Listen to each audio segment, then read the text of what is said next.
दोस्तों थोड़ा सा जरूर सोचना, अगर आप आज सिर्फ 50,000 रुपया एक जगह में इन्वेस्ट कर देते हैं ये 2026 में और अगले 20-25 साल तक उसे छुए भी नहीं, एक तरह से उस पैसा को भूल जाएं 20-25 सालों के लिए, तो क्या वो पैसा आपके लिए लाखों में बदल सकती है। आज की वीडियो में हम ऐसे ही एक SBI लमसम इन्वेस्टमेंट की बात करेंगे जो सालों से मार्केट में मौजूद होने के बाद भी ज्यादातर लोग इसे सीरियसली नहीं लेते हैं और ना ही अभी तक समझ पाए हैं और ना ही कोई उसे अच्छा से समझाया है। इस इन्वेस्टमेंट की सबसे बड़ी खासियत यह है कि ना आपको रोज का टेंशन लेना है और ना ही मार्केट के उतार चढ़ाव की आपको चिंता करना है, और बस आपको सिर्फ और सिर्फ लॉन्ग टर्म तक दमदार ग्रोथ की संभावना करके उस पैसा को 20-25 साल के लिए छोड़ देना है। और आपकी ये छोटी सी अमाउंट बच्चों की पढ़ाई का खर्चा, रिटायरमेंट का खर्चा या पूरा फ्यूचर का फाइनेंशियल फ्रीडम होने के लिए सबसे बड़ा सहारा बन सकता है। दोस्तों ये कोई जादू नहीं है, ये है power of compounding plus smart तरीके से इन्वेस्टमेंट करने का सही फंड और सही लमसम करने का आइडिया। आज इस वीडियो में हम जानेंगे इस फंड ने अभी तक कैसा परफॉर्म किया है और आगे इसमें कितना ज्यादा पोटेंशियल हो सकता है, और क्या ये फंड आपके लिए सही है या फिर आपके लिए सही नहीं है।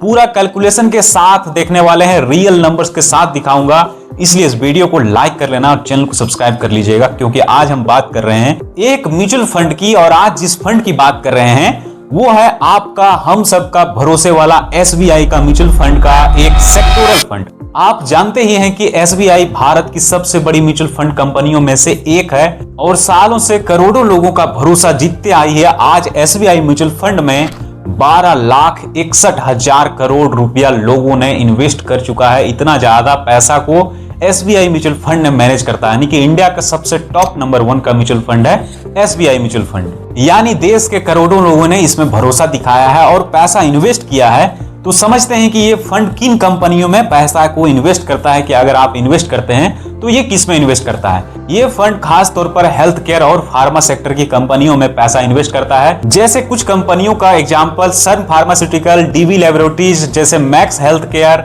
सिप्ला लिमिटेड, लुपिन लिमिटेड, ऐसे ही टोटल मिलाकर के लगभग 32 कंपनियों में अभी पैसा को इन्वेस्ट किया है इस फंड ने। इस फंड के पोर्टफोलियो में लगभग 32 कंपनियां भी शामिल है, जो बीच बीच में चेंज होते रहता है। और एक बात हेल्थ केयर सेक्टर की एक सच्चाई ये है कि लोग कभी बीमार होना कभी भी बंद नहीं कर सकते हैं जब तक लोग हैं, और इसलिए दवाइयां और अस्पतालों हॉस्पिटलों की जरूरत हमेशा रहेगी।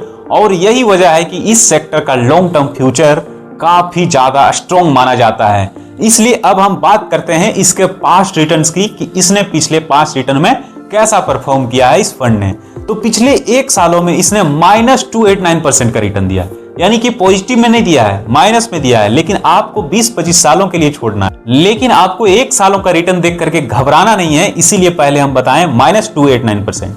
लेकिन यही 3 सालों का रिटर्न लगभग 24.99% का रिटर्न दिया है, लगभग 25% का रिटर्न दे दिया है। और ये पिछले 5 साल में 17.5% के आसपास में CAGR रिटर्न दिया है, और इसका लॉन्ग टर्म में एवरेज करीब 17% का रहा है। अगर किसी ने 5 साल पहले इसमें इन्वेस्ट कर दिया रहता 1 लाख रुपया, तो आज करीब लगभग 2,23,000 बन गया रहता, मतलब उसी के आसपास में हो सकता था।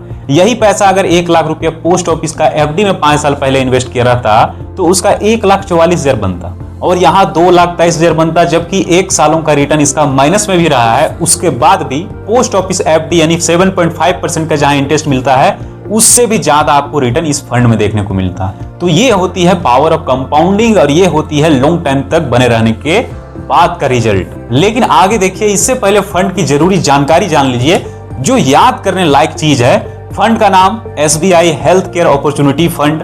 डायरेक्ट प्लान इसका लेना, रेगुलर प्लान भी मिलता है। रेगुलर प्लान में आपको एजेंट कमीशन ले लेगा, डायरेक्ट प्लान में आपको कोई कमीशन नहीं लगेगा।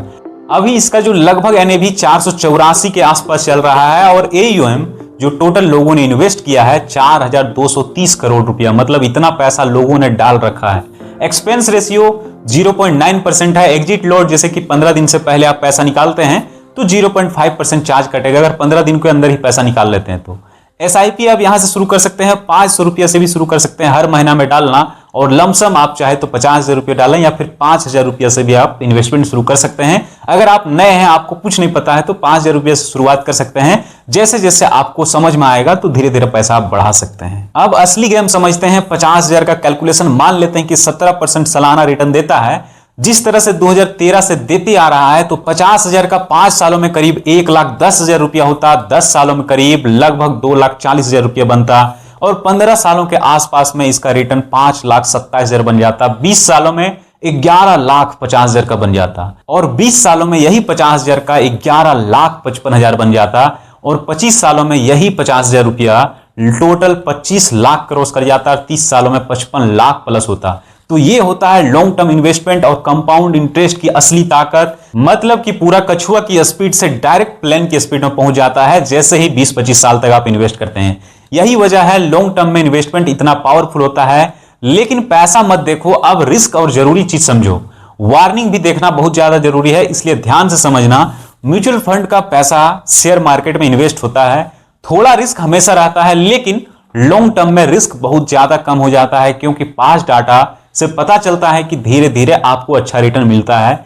जैसे सबसे अच्छी बात यह है कि आपका पैसा किसी एक कंपनी में नहीं होता है। अगर एक कंपनी में होता है तो वो कंपनी अगर डूब जाए तो पूरा पैसा आपका बर्बाद हो सकता है, लेकिन यहां बहुत से कंपनियों में होता है, लगभग 32 कंपनी में आपका पैसा कुछ कुछ परसेंटेज में बढ़ जाता है, यानी कि 2,000-5,000 करके, जिससे रिस्क मैनेज हो जाता है। तो दोस्तों, ये वीडियो आपको कैसी लगी कमेंट करके बताना, और ये वीडियो सिर्फ एजुकेशनल पर्पस के लिए है। हम कोई भी पर्सनली आपको इन्वेस्ट करने की सलाह नहीं देते हैं, क्योंकि mutual fund investment subject to market risk.